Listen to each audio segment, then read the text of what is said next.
فرض نماز نہ چھوڑ. اللہ تعالیٰ نے روزے میں گنجائش رکھی ہے.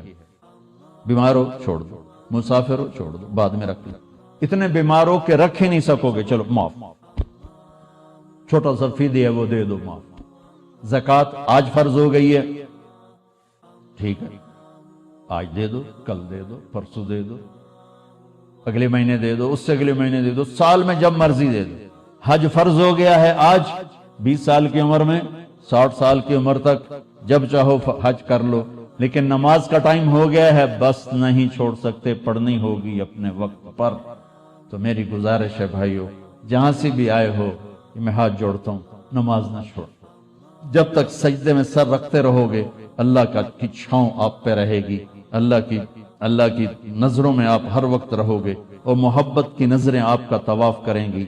فاصبر فإنک بأعیننا، اس کا میں ترجمہ کیا کرتا ہوں کہ میرے محبوب صبر کیجئے، فإنک بأعیننا، میری نظریں آپ کا طواف کر رہی ہیں.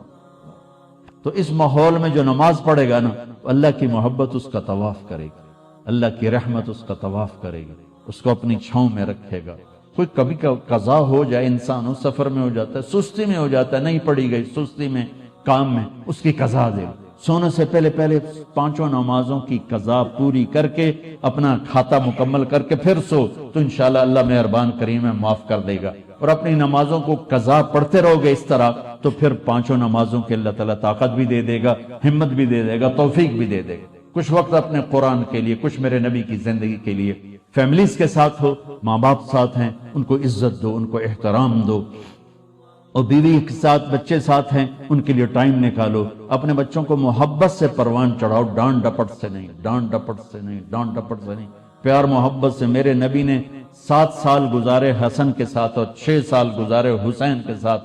6-7 سال میں نہ کوئی نصیحت کی ہے اور نہ کوئی ڈانٹ ڈپٹ کی ہے، پیار دیا، محبت دی، توجہ دی، سارا کچھ منتقل ہو گیا اور وہ جنت کے سردار بن گئے، جنت کے نوجوان. ہم بچوں کو نصیحت کر ان کی تباہی پھیر دیتے، اور اتنی چھوٹی عمر میں اسکولوں میں ڈال دیتے ہیں. پتہ نہیں یہاں کیا سسٹم ہے. ہمارے میں تو پاکستان کی بتا رہا ہوں، 3 سال کے بچے کا ایڈا بڑا وسطہ ہوتا ہے، اس کے سارے نیورون ہی جل جاتے ہیں، اور وہ روتا ہوا جاتا ہے، روتا ہوا آتا ہے. جو ٹائم ماں کی گود کا تھا وہ ٹائم اسکول کو دے دیا، تو وہ محبتیں ختم ہو جاتی ہیں اولاد کی ماں باپ کے ساتھ. اور ایک ماں 2 بچے نہیں سنبھال سکتی، تو ایک ٹیچر 30 بچے کیسے سنبھالے گی؟ تمہارے یہاں کا تو پتہ نہیں، ہمارے پاکستان میں تنخواہیں بھی بڑی تھوڑی ہیں، تو تھوڑی تنخواہ، 40 بچے، 30 بچے، تو وہ برباد نہیں ہوئے تو اور کیا ہوں گے؟ ایک ٹیچر بچوں کو سبق سکھا رہی تھی، بچوں پڑھو CUP سپ. تو بچوں نے کہا مس CUP کب ہوتا ہے؟ سپ، سانپ. کہا نہیں بچوں کہو CUP سپ. ان کا مس CUP کب ہوتا ہے؟ کہا بچوں اتنی تھوڑی تنخواہ میں CUP سپ ہی رہے گا، کب نہیں ہو سکتا ہے. تو ہماری سکولنگ تو ایسی بیکار برباد ہے کہ ہمارے کاروباری، ہمارے سکول کاروبار ہیں. کوئی ہماری نیشن کے لیے وہ کوئی تعلیم نہیں ہے، کاروبار ہے. یہاں کا مجھے نہیں پتا، لیکن میں اپنے پاکستان انڈیا کی بات کرتا ہوں. انڈیا، پاکستان، بنگلہ دیش ایک سیم کلچر ہے کہ جتنے تعلیمی ادارے صرف کاروبار ہیں، ہماری نسل کو برباد کر رہے ہیں، تباہ کر رہے ہیں. میرے نبی کہتا ہے 7 سال تک بچے کو نماز کبھی نہ کہو، 7 سال تک. 7 سال کے بعد کہنا شروع کرو. 10 سال کے بعد سستی ہو، تھوڑا سختی کرو. 15 سال میں جا کے فرض ہوتی ہے. اللہ 15 سال بچے کو فری رکھتا ہے، اور ماں باپ کو کہتا ہے پہلے 10 سال بچوں کو دے دو، ساری زندگی بچہ تمہیں دے دے. ہم بچوں کو وہ ٹائم نہیں دیتے، وہ ہمارے نہیں ہوتے.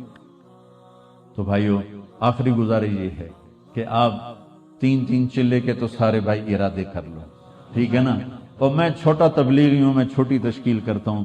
میں نے ہر جگہ بس ایک ہی تشکیل کی ہے کہ اتنا بڑا مجمع ہر مہینے 3 دن باقاعدگی سے لگا دیں. نیت کرتے ہو؟ ہر مہینے جہاں سے بھی آئے ہو، تبلیغ کا کام ہر جگہ ہو رہا ہے، ہر مہینے 3 دن لگا لیا کریں. کبھی ناغہ ہو جائے کوئی بات نہیں، ہر مہینے 3 دن، ٹھیک ہے؟ نیت کرتے ہو؟ اور آخری نیت یہ کرواتا ہوں، اگر کسی سے لڑے ہوئے ہو تو صلح کرو. مسلمان کو اچھا نہیں لگتا کسی سے بائیکاٹ ہو، کسی سے قطع تعلق ہو. بس معافی مانگ لو، معاف کر دو، معافی مانگ لو. جو معافی میں پہل کرتا ہے اللہ اس کو اونچا کر دیتا ہے. اور جھگڑا ہو جانا کوئی بڑی بات نہیں. میرے حضرت حسن اور حسین میں آپس میں دونوں بھائیوں میں کوئی تلخی ہو تو لوگوں نے حضرت حسین سے کہا جاؤ بھائی سے معافی مانگو. ان کی بات سننا کیا خوبصورت. فرمانے لگے اگر میں جا کے معافی مانگوں گا نا تو میرا درجہ بڑا ہو جائے گا اور میرے بھائی کا درجہ چھوٹا ہو جائے گا. اور مجھے شرم آتی ہے کہ میں چاہتا ہوں جنت میں بھی میرا بھائی مجھ سے آگے ہو میں پیچھے ہوں. تو وہ آ کے معافی مانگے گا تو وہ بڑا ہے, اس کا درجہ بھی بڑا ہے. اگر میں چلا گیا مجھے کوئی شرم نہیں ہے, لیکن میں گیا تو میرا درجہ بھائی سے آگے ہو جائے گا. میں بھائی سے جنت میں بھی آگے نہیں ہونا چاہتا. یہ بات جب حضرت حسن کو چلی تو انہوں نے نہ جوتا پہنا نہ ٹوپی, بس بھاگے بھاگے اور اپنے بھائی گلے ملے. حضرت علی کے ایک دوسرے بیٹے تھے, ان کی ماں حنفیہ تھی. یہ تو حسن بن فاطمہ ہے, حسین بن فاطمہ, وہ محمد بن حنفیہ تھے. ان کا اور حضرت حسن کا جھگڑا ہو گیا تو حضرت محمد بن حنفیہ نے حضرت حسن کو خط لکھا کہ میرے بھائی آپ فاطمہ کے بیٹے ہیں, میں حنفیہ کا بیٹا ہوں. تو جیسے میری ماں فاطمہ جیسی نہیں ہو سکتی, میں آپ جیسا نہیں ہو سکتا. آپ میرے بڑے ہیں, آپ آ کے مجھ سے معافی مانگ لیں تاکہ آپ کا درجہ بڑا رہے. اگر آپ نہ آئے تو پھر میں آ رہا ہوں معافی مانگنے, پھر میرا درجہ بڑا ہو جائے گا اور مجھے شرم آتی ہے کہ میرا درجہ آپ سے بڑا ہو. تو اتنے بڑے گھروں میں بھی کھٹ پٹ ہو جاتی ہے. کھٹ پٹ کا کوئی مسئلہ نہیں, نہیں اسے بولنے نہیں. ساڑھے پنجاب بھی لکیر لا دیتی, یہ لکیر